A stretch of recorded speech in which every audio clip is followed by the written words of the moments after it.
दोस्तों, बाबा का प्रसिद्ध आश्रम और मंदिर देवभूमि उत्तराखंड के नैनीताल जिले में स्थित है, जिसे कैंची धाम के नाम से भी जाना जाता है। बाबा जी का जन्म सन 1900 ईस्वी में उत्तर प्रदेश के फिरोजाबाद जिले के अकबरपुर गांव में एक समृद्ध ब्राह्मण परिवार में हुआ था। इनके पिताजी का नाम था दुर्गा प्रसाद शर्मा जी। बाबा जी के बचपन का नाम था लक्ष्मण दास शर्मा। बाबा जी का बचपन बहुत तेजस्वी और ओजस्वी था। जब बाबा जी 11 वर्ष के थे तो बाबा जी ने बचपन में ही अपना घर त्याग दिया। इसके बाद बाबा जी गुजरात के बवनिया में रहे तथा यहाँ पर रहकर 7-8 वर्ष तक कठोर तपस्या की और लगभग 17 वर्ष की उम्र में बाबा जी को ज्ञान की प्राप्ति हो गई। दोस्तों, आइए आप जानते हैं लक्ष्मण दास शर्मा से नीम करौली बाबा बनने की कहानी। उत्तर प्रदेश के फर्रुखाबाद में एक गांव है जिसका नाम है नीम करौली। बाबा जब यहाँ से ट्रेन से सफ़र कर रहे थे तो बाबा जी ट्रेन के फर्स्ट क्लास डिब्बे में चढ़ गए। जब टीटी टिकट चेक करने आया तो बोला, टिकट दिखाओ। बाबा जी के पास टिकट नहीं था तो इसके बाद टीटी ने गुस्से से बाबा को नीचे उतरने को कहा और दोबारा न चढ़ने को बोला। बाबा जी मुस्कुराते हुए ट्रेन से नीचे उतर गए और पास में ही एक बेंच पर बैठ गए। इसके बाद ट्रेन का हॉर्न बजा, ट्रेन को हरी झंडी दिखाई गई, लेकिन यह क्या, ट्रेन हिल भी नहीं पाई। कई प्रयासों के बाद ट्रेन आगे नहीं बढ़ पाई। इसके बाद कई इंजीनियर मैकेनिकों को बुलाया गया। जांच की तो ट्रेन में कोई भी कमी नहीं थी। सब हैरान थे कि ट्रेन चल क्यों नहीं पा रही। नीम करौली गांव के लोगों को बाबा जी की शक्ति और उनके चमत्कारों का पूर्व से ही पता था। उन्होंने जाकर टीटी और ड्राइवर से बाबा जी से क्षमा मांगने को कहा। इसके बाद टीटी और ड्राइवर भागे भागे बाबा के पास गए और उनके चरण पकड़कर क्षमा याचना करने लगे और ट्रेन में बैठने को आग्रह करने लगे। बाबा जी तो दयालु थे ही। बाबा ने उन्हें क्षमा कर दिया, लेकिन 2 वचन मांगे। पहला, साधुओं से आप हमेशा अच्छा व्यवहार करेंगे। दूसरा, इस गांव में एक रेलवे स्टेशन बना दो। इसके साथ ही रेलवे के अधिकारियों ने उनकी बात पर हामी भरी। इसके बाद टीटी ने प्रेम पूर्वक उन्हें ट्रेन में बैठाया। बाबा जी के ट्रेन में बैठते ही बाबा जी के आशीर्वाद से ट्रेन चल पड़ी। सभी मौजूद लोग वहां हैरान और आश्चर्यचकित रह गए और नीम करौली बाबा की जय, नीम करौली बाबा की जय के जयकारे लगाने लगे। तब से बाबा जी का नाम नीम करौली बाबा पड़ गया और उनको तभी इस घटना के बाद नीम करौली बाबा के नाम से जाना जाता है। वैसे भक्त नीम करौली बाबा को अनेकों नामों से बुलाते हैं, जैसे हांडी वाला बाबा, तिकोनिया बाबा, वृंदावन में चमत्कारी बाबा। विदेशी भक्त बाबा जी को महाराज जी के नाम से बुलाते हैं। बाबा कैंची गांव में पहली बार 24 मई 1962 में आए थे। कैंची गांव नैनीताल उत्तराखंड में स्थित है तथा 15 जून 1964 को बाबा ने स्वयं अपने हाथों से कैंची धाम मंदिर की स्थापना करके वहां स्वयं हनुमान जी की मूर्ति को स्थापित किया। तब से प्रत्येक वर्ष यहाँ पर 15 जून को विशाल भव्य मेला लगता है।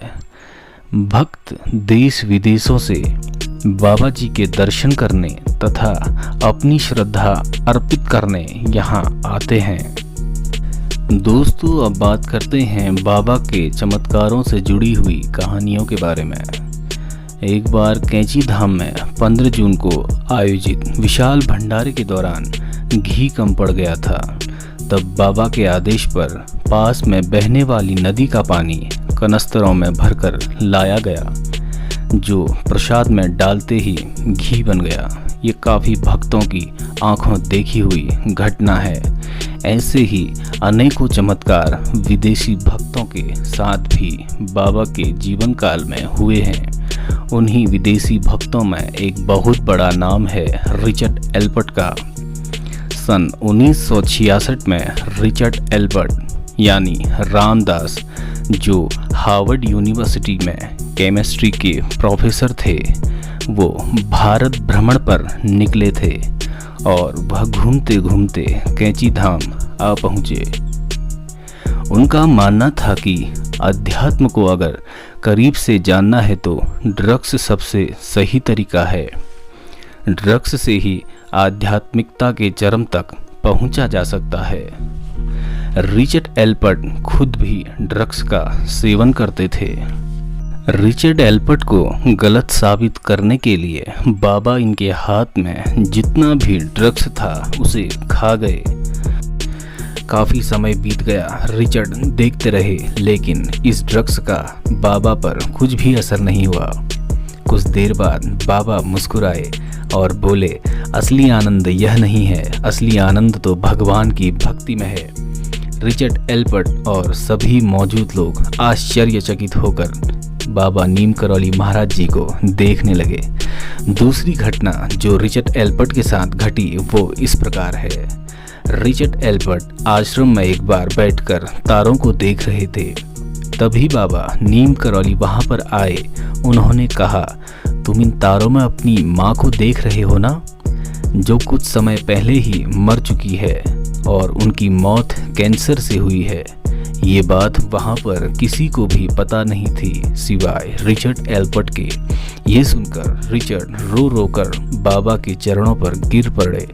इसके पश्चात रिचर्ड बाबा के ही आश्रम में सेवा में लग गए। वह आश्रम में काफ़ी समय तक रहे। इसके पश्चात उन्होंने अपना नाम रिचर्ड एल्बर्ट से बाबा रामदास रख लिया। साल था 1971 का, जब बाबा रामदास ने एक बुक भी पब्लिश की जिसका नाम था बी हेयर नाउ। इस बुक में बाबा जी से जुड़ी हुई कई महत्वपूर्ण घटनाएं, बाबा जी के चमत्कार, बाबा जी की अद्भुत शक्ति के बारे में जो रिचर्ड एल्बर्ट ने महसूस किया था, उसको बहुत अच्छी तरह से लिखा गया है। इस किताब की देखते ही देखते लगभग 20 लाख प्रतियां बिक गई और रिचर्ड एल्बर्ट यानी बाबा रामदास अमेरिका में एक प्रसिद्ध व्यक्ति बन गए। इसके बाद अमेरिका लौटकर बाबा नीम करौली और कैंची धाम का उन्होंने बहुत प्रचार किया। वह बाबा के चमत्कार, शक्ति आदि के बारे में लोगों को बताते। देखते ही देखते बाबा रामदास एक स्पिरिचुअल टीचर के तौर पर उभर कर सामने आए। उसके बाद पूरी दुनिया से लोग कैंची धाम और महाराज जी के दर्शन करने आने लगे। फेसबुक के संस्थापक मार्क जुकरबर्ग और एप्पल के संस्थापक स्टीव जॉब्स को राह दिखाने वाले नीम करौली बाबा ही हैं, जो सभी भक्तों पर अपनी दया रखते हैं। विदेशी भक्तों में कोई रामदास, कोई कृष्णादास, कोई हरिदास, कोई भगवान दास, ये आदि नामों से बाबा की कृपा से बन गए। और वर्तमान में अभी टाओस मैक्सिको जो यूएसए में है, वहाँ भी बाबा का भव्य आश्रम बना हुआ है। दोस्तों, अब बात करते हैं बाबा नीम करौली की महासमाधि की। साल था 1973, दिन था 11 सितंबर 1973। वृंदावन में बाबा नीम करौली महाराज जी ने अपनी समाधि ली, अंतिम सांस ली। इसके बाद समाधि से एक कलश में उनकी अस्थियां लाकर उनके पवित्र धाम, उनके प्रिय धाम कैंची धाम में बाबा की मूर्ति के सामने उनकी अस्थियों को रखा गया तथा बाबा की मूर्ति वहां पर स्थापित की गई है। दोस्तों, बाबा जी पर श्रद्धा रखने से तकदीर बदल जाती है। बाबा किसी भक्त पर भेदभाव नहीं करते थे। उनके लिए सभी भक्त एक समान हैं। बाबा अंतर्यामी हैं जो बिना कुछ कहे मन की बात जान लेते हैं। तो दोस्तों आइए हम देखते हैं बाबा नीम करौली महाराज जी की टीचिंग्स के बारे में। बाबा आखिर अपने भक्तों से क्या कहते थे, आगे हम जानेंगे उनके पवित्र वचन और उनकी शिक्षाओं के बारे में। हनुमान चालीसा की हर पंक्ति एक महामंत्र है, ये स्वयं बाबा जी ने कहा था। भगवान को देखने के लिए सबसे अच्छा तरीका उसे हर रूप में देखना है। वासना, लालच, क्रोध, आसक्ति ये सभी नरक के रास्ते हैं। हर किसी की सेवा करें, हर किसी से प्रेम करें, सत्य की राह पर चलें। मैं किसी की भी सेवा कर सकूं, इसके सिवा मैं कुछ भी नहीं चाहता। भगवान पर आस्था आपको हर मुश्किल से लड़ने की ताकत देगी। सारी चिंताएं छोड़ दो, यही सब समस्याओं की जड़ है। हर किसी से प्रेम करो, हर किसी की सेवा करो, भगवान का स्मरण करो और सत्य को सभी को बताएं। पूरा ब्रह्मांड हमारा घर है और इसमें रहने वाले सभी लोग हमारे परिवार के हैं। किसी विशेष रूप में भगवान को देखने की कोशिश करने के बजाय उसे हर चीज में देखना अच्छा है। अर्थात भगवान हर चीज में है।